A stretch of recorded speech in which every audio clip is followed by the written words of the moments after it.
네, 이데일리 TV입니다. 한국금융지주, 바이넥스, DB금융투자, 후성, 넷마블, 고려아연까지 담았고요. 한국경제TV는 미스터블루, 애경유화, 아모레퍼시픽, 비덴트, 카카오게임즈, YMT, 삼성중공업까지 선정을 했네요.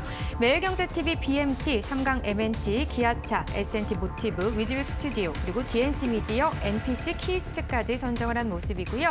MTN입니다. 금호타이어, 네오위즈, 코스메카 코리아, 컴투스, 한국항공우주, 아나페스, 유진테크를 선정했습니다.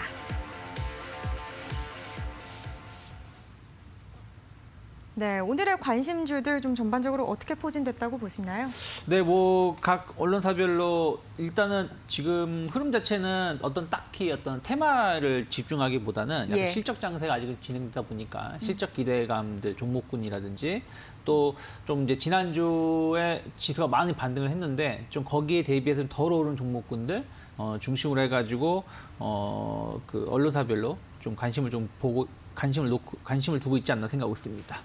네, 알겠습니다. 한 세 가지 종목도 얘기를 나눠보죠. 어떤 종목부터 볼까요? 네, 금호타이어를 좀 선정해봤습니다. 예. 실적 상당히 좋게 나왔었고요. 그리고 우리가 얼마 전에 까먹었네요. 네. 뭐, 롯데인가요? 아마 롯데인가 다른 기업을 알고 있는데 그 일본 관련해가지고 타이어 업체를 지금 인수하지 않았었습니까? 그런 부분들이 어쨌든 타이어 시장이라는 것은 계속해서 좀 관심도가 높다라는 것을 우리가 그때 한번 느꼈었고 이 타이어 시장이라는 게 이게 진입과 장벽이 상당히 큰 기업 섹터입니다. 사업 분야고 금호타이어가 그와 관련해가지고 상당히 높은 좀 점유율 그리고 실적 안정세를 좀 보여줬다라는 것이죠. 최근에 주가 흐름을 보신다라면 작년 9월부터 솔직히 이렇다 할 모습을 보여주지 못했습니다.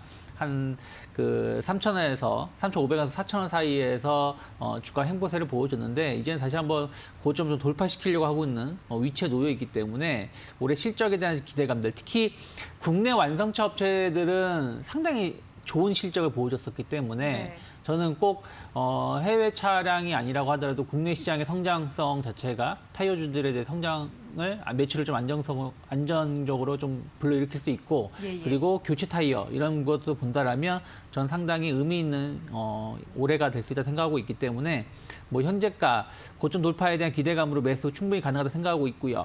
저는 일단 4,500원 정도까지의 단기 목표가는 열려 있지 않을까 생각하고 있습니다.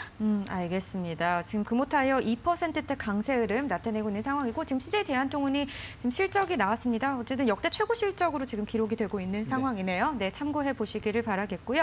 자, 다음 종목 넘어가겠습니다. 네, 그리고 또 비슷한 화학주입니다. 애경유화를 좀 선정을 좀 해봤습니다. 어쨌든 그 올해 화학주들은 좀 계속해서 관심 있게 보셔야 될 필요가 있습니다. 경기 회복에 대해서 가장 수혜를 입을 수 있는 게 화학주들이기 때문에 저는 뭐 그런 것을 본다면 애경유화 나쁘지 않다 생각하고 있고요. 그리고 작년 실적도 상당히 좋게 나왔었습니다. 그래서 작년에 물론 우리나라 기업들 모두가 웬만해서는 실적이 하락하기보다는 다 상승하면서 마감했지만 애경유화 같은 경우는 그 상승폭이 좀 더 크지 않았나. 아무래도 그런 것은 좀 이제 그 실생활에 사용되는 제품들이라든지 이런 쪽에 조금 더 강점을 좀 갖고 있다 보니까 애경유화의 실적 감소보다는 오히려 증가 쪽이 컸다 생각을 좀 하고 있고요. 오늘 10,000원대, 1,400원 정도 기록하고 있는데 비슷합니다. 어찌됐든 지금 시장 자체가 끝났다고 보는 것이 아니라 계속 더 갈 수 있다라는 관점에서 시장을 접근하셔야 되는 것이고 그렇다면 신고가를 내면서 막 고점을 갱신하는 종목군도 좋을 수 있겠지만 오히려 고점을 돌파시키려고 하고 있는 종목군들이 이 다음 상승장에서 더 크게 나올 수도 있기 때문에 그러한 측면에서 본다면 애경유화 지금 충분히 접근 가능하다. 특히 지난주에 고점 돌파를 시도하고 있다는 부분들 지지난주에 조정이 같이 나오고 나서 증시가 올라올 때 더 많은 상승을 좀 보여주면서 고점 돌파를 좀 시도하고 있기 때문에 저는 뭐 현재가 전후로 해서의 진입은 충분히 이루어질 수 있지 않을까 생각을 좀 하고 있고요.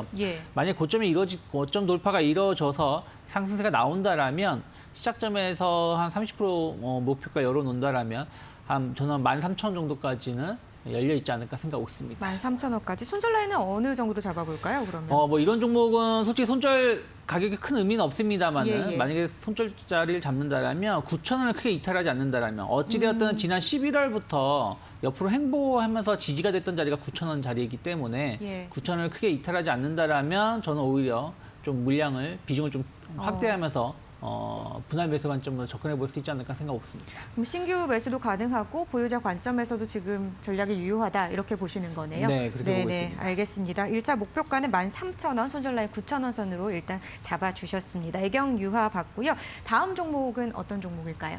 네, 한국금융지주를 선정을 좀 해봤습니다. 예. 금융지주를 선택한 거는 여러 가지 이유가 있습니다만은 증시 자체가 아직 꺾이지 않았다라는 것이죠. 그런 측면에서 본다라면 증권 쪽에 좀 강점을 갖고 있는 기업들 좀 관심 있게 보셔야 되는데 어쨌든 이제 이번 동학 개미 운동이라고 하죠. 개인 투자자분들이 많이 그전보다 많이 시장에 참여를 하면서 관련된 매매가 늘어나면서 키움증권이라든지 이런 쪽이 조금 더 실적 증가라든지 이런 것을 보여준 건 사실입니다.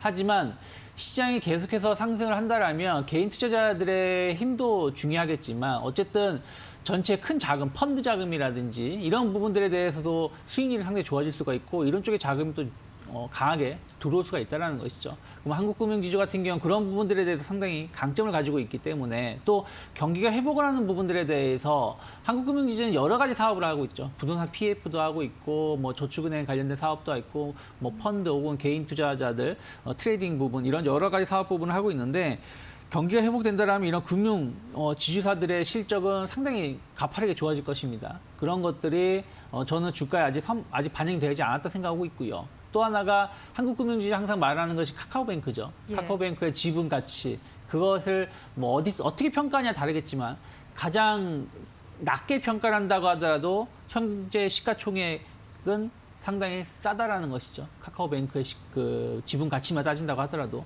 그런 것을 봤을 때 저는 충분히 한국금융지주 추가적인 상승 가능하다 생각하고 있고 다만 이제 증시 자체가 아직은 완벽하게 상승으로 전환됐다라고 말하기 힘들기 때문에 약간 부침 현상은 있을 수 있겠습니다만은 마찬가지입니다. 이 기업 역시 마찬가지로 고점 돌파를 시도를 하고 있고 완만한 상승을 보여줄 수 있는 그 가격대에 좀 진입해 있다라고 본다라면 전 86,000원 전후로 해서 충분히 매수 가능하다. 오히려 8만 원까지 혹은 7만 5천 원 사이까지는 저는 분할 매수 관점에서 접근해 볼 수 있는 가격대라 생각하고 있고요. 예. 목표가로는 일단은 한 11만 원 정도 목표가 열어놓고 끌고 가신 전략 그렇게 보이신다라면 상반기 중에 혹은 1분기 중에 좋은 수익을 좀 기대해 볼 수 있지 않을까 생각하고 있습니다.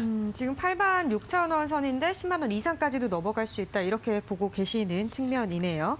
알겠습니다. 한국금융지주 또 살펴봤습니다. 자, 그럼 이제 대표님의 관심주를 좀 알아볼게요. 이 부분 가장 또 궁금해하시는 분들 많으시니까요. 네, 예. 오늘은 대한항공을 좀 선정해봤습니다. 최근에 대한항공이 아시아나 인수 협상이 마무리가 되고 나서 또 유상증자 이슈가 발생하고 나서 주가는 가는 듯하다가 좀 쉬어가는 모습이었죠. 물론 이제 그 타이밍에 맞춰서 증시가 출렁거렸던 건 사실입니다. 그렇기 때문에 대한항공이 좀 못 갔다라면 오히려 증시가 좀 안정화를 띌 때 대한항공이 충분히 다시 한번 비상할 수 있지 않을까 생각을 좀 하고 있고요. 어찌됐든 실적은 확인이 되었죠. 작년에 글로벌 항공사들 모두 대형 적자를 보여줬을 때 대한항공은 흑자를 보여줬고요. 예. 그리고 지금도 국내 항공사 중에서는 유일하게 흑자를 기록을 하고 있다. 올해도 상당히 기대가 되고 있는데 특히 물류, 항공, 화물 수송이 우리나라 같은 경우는 수출 주도 국가고 또 반도체라든지 이런 부분들은 대부분 항공으로 운송을 하기 때문에 그런 것에 대해서 수요는 계속 안정적으로 받쳐질 수 있다. 그러면 코로나 전국이 언제 끝날지 모르겠지만 코로나 전국이라고 하더라도 대한항공의 실적은 너무 걱정하실 필요 없다 생각하고 있고 최근에 달러가 좀 강세를 띠긴 했지만 여전히 원화 강세에 대한 기대감들 그리고 안정적인 유가 흐름 이런 것을 본다라면 외부적인 변수에도 실적에는 좀 긍정적인 역할을 할 수 있다 생각하고 있습니다. 그리고 아시아나항공 인수 이것이 이제 거의 마무리돼가고 있기 때문에 그러면 또 이제 정부 정책 기대감이라든지 어쨌든 구조조정이 마무리된다면 집중화되면서 그런 것에 대해서 어떤 수혜를 좀 입을 수 있기 때문에 저는 대한항공 지금 가격 충분히 매수해 볼 수 있다. 마찬가지입니다. 고점을 이제 돌파시키려고 하고 있기 때문에 특히 고점을 돌파시켰다가 한 2주 정도 가격 기간 조정을 주고 나서 다시 고점을 돌파시키는 2차 상승을 좀 준비하고 있기 때문에 충분히 접근해 볼 수 있다 생각하고 있고요. 저는 28,000원 이탈하지 않는다라면 뭐 올라오고 있는 21선 이탈하지 않는다라면 분할 매수 관점에서 접근해 볼 수 있다 생각하고 있고 일단 35,000원 정도까지 목표가는 열려 있지 않을까 생각하고 있습니다. 네, 대한항공 지금 목표가 35,000원 선까지 봐주셨고요. 손절 라인은 28,000원 선으로 잡아주셨습니다. 사실 지금 코스피가 지수가 워낙 너무 높다라고 생각하는 측면에서 이게 버블이다. 이제 지금 또 이런 상황들이 조정이 시작된 거 아니냐 이런 우려감들이 꽤 있으신 것 같습니다. 네. 근데 말씀하신 것처럼 이제 실적이 받쳐주고 결국은 실물 경제가 따라와 줘야 이게 버블인지 아닌지를 네. 또 판가름할 수 있지 않겠습니다. 그런 측면에서 봤을 때도 인플레이션 우려도 나오고 있는 상황인데 전반적인 시장을 좀 어떻게 보세요? 뭐 시장은 저는 버블이라고까지 생각하고 있지는 않습니다. 물론 과거하고 비교해 본다면 약간 고평가되어 있는 건 사실이에요. 근데 고평가라는 개념하고 버블의 개념은 다른 거거든요. 고평가는 어쨌든 말씀하신 것 실적이 된 것이 확인이 된다라면 해소가 될 수 있는 부분이고 버블은 그 이상을 올라가는.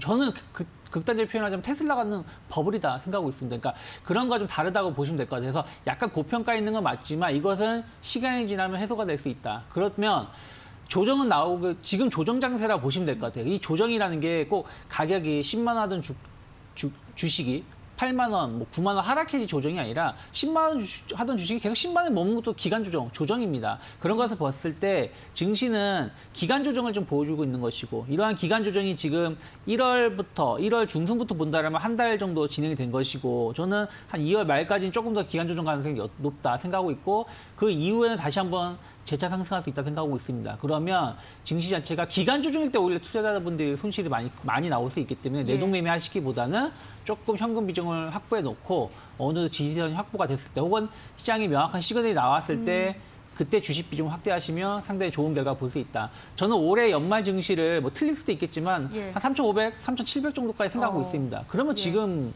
보시면 사야 되는 자리라는 것이죠. 다만 트레이딩 관점에서 매수 포인트를 잡는다라면 한 일주일 정도나 2주 정도는 뒤에 놓고 그러니까 다음 주 중반 이후부터 조금 매수 관점에서 접근해 보면 좋지 않을까 생각하고 있습니다. 네, 알겠습니다. 올해 증시가 뭐 어디까지 올라갈지 이런 전망까지도 좀 참고를 해 보시기를 바라겠고요. 어쨌든 실적들이 굵직한 기업들 호실적들이 나오고 있는 상황이긴 하니까요. 앞으로 좀 더 실적까지도 챙겨 가시면서 대응 전략 짜보시길 바라겠습니다.